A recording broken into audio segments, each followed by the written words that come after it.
nueva biblioteca del niño mexicano. La camisa de Francisco, por Mónica Lavín. Lo conocí desde chiquito. ¿Cómo no? Si mi familia es de San Pedro de las Colonias. Mi papá trabajaba en la hacienda del Rosario y mi mamá en la casa grande de don Francisco y doña Mercedes, los padres del niño.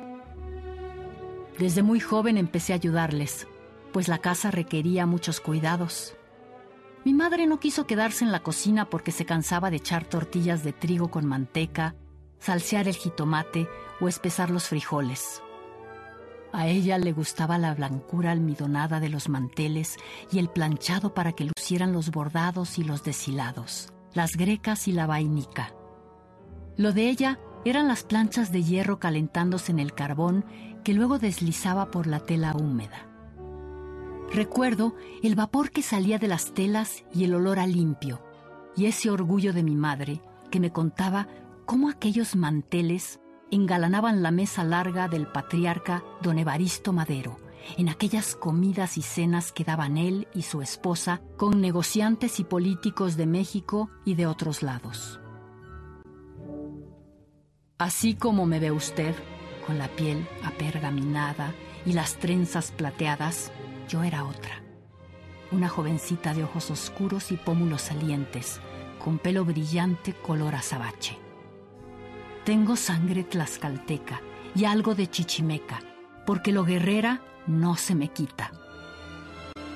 Me daba por pensar, cuando el joven Francisco empezó a armar alboroto en Parras y a querer bajarle los humos al general Díaz, que lo chichimeca lo traía él por puro contagio de esta tierra seca de abrojos y cactáceas. A mí me tocó cuidarlo cuando él y su hermano Gustavo eran niños. Yo era quien los llevaba a caminar por las lajas, yo quien los acompañaba a la alameda, yo quien en carreta tiraba hacia los viñedos, yo quien aplaudió ese tapiz de luces que se volvió la hacienda cuando don Evaristo trajo la electricidad al pueblo. Los niños abrían los ojos más grandes que yo, y el asombro de que la luz no fuera de velas y que durara toda la noche se nos quedaba todo el día en el cuerpo. En las noches calientes del verano nos tumbábamos entre los sabinos para ver ese cielo azul teñirse de naranja verdoso.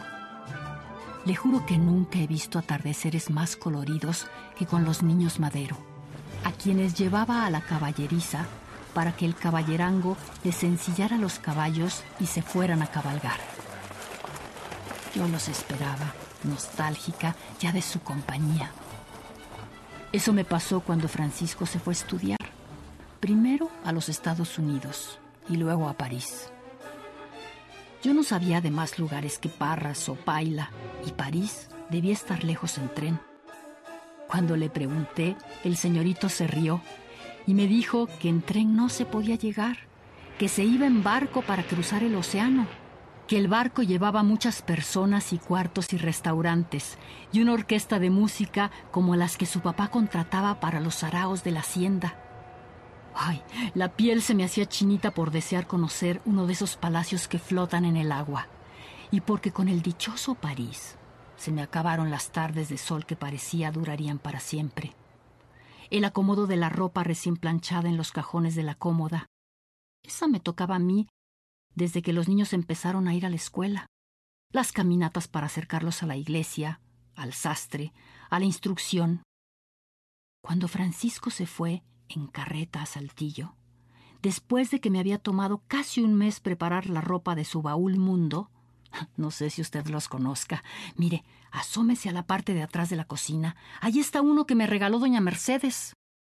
Me dijo que al regresar iba a requerir de mis cuidados para la blancura de sus camisas, para las nogadas que yo preparaba. Era bueno el joven, y yo ya había visto cómo, mientras administraba el rancho en San Pedro de las Colonias, iba molestándose por tantos años del mismo general al mando del país. Ahora que lo pienso, cuando supe que el general Díaz se había ido muy lejos del país en un barco, nunca pensé que era como aquel en que Francisco se había ido a estudiar a Europa. Imaginé el mentado Ipiranga como un ataúd, porque después de que se fue, derrotado por mi niño Francisco, el presidente se murió lejos y lo enterraron lejos. Cuando encerraron en la cárcel de San Luis Potosí al joven Francisco y a Roque Estrada, que hablaba muy bonito, tenía mejor voz que la delgadita del niño Francisco. Ay, que no me oiga doña Mercedes. Sus amigos dijeron que no sabía en la que se había metido, que había empezado a crecer la bola y que ya no la podía parar. Me zumbaban sus palabras mientras lo mentaban aquí en los pasillos de la casa grande y bebían vermut y decían que estaba loco por eso de querer tumbar al presidente y lo de la democracia y la justicia. Si nadie se le había enfrentado a don Porfirio y él tan enclenquito, ¿cómo iba a poder? Hubo un mentado poeta que dizque muy artista, pero bien que la traía contra Francisco. Sus propios amigos se desdecían. Nunca su hermano Gustavo ni su primo Ernesto. Decían puras habladurías. De París había venido con ideas muy modernas de democracia y por eso quiso hacer su partido antirreeleccionista. Viera cómo me costó aprenderme esa palabra. Cuando me la quería explicar el propio Francisco, yo le decía, ¡ya estése sosiego! Y más me confundía con su sufragio efectivo no reelección. Si yo no tenía escuela, ¿qué iba a entender que sufragio quería decir que le hicieran caso a lo que uno había votado? Y aunque yo no votaba porque ninguna mujer lo hacía, me fascinaba de ver al muchacho tan lleno de sus ideas, tan enfebrecido, caminando por la casa.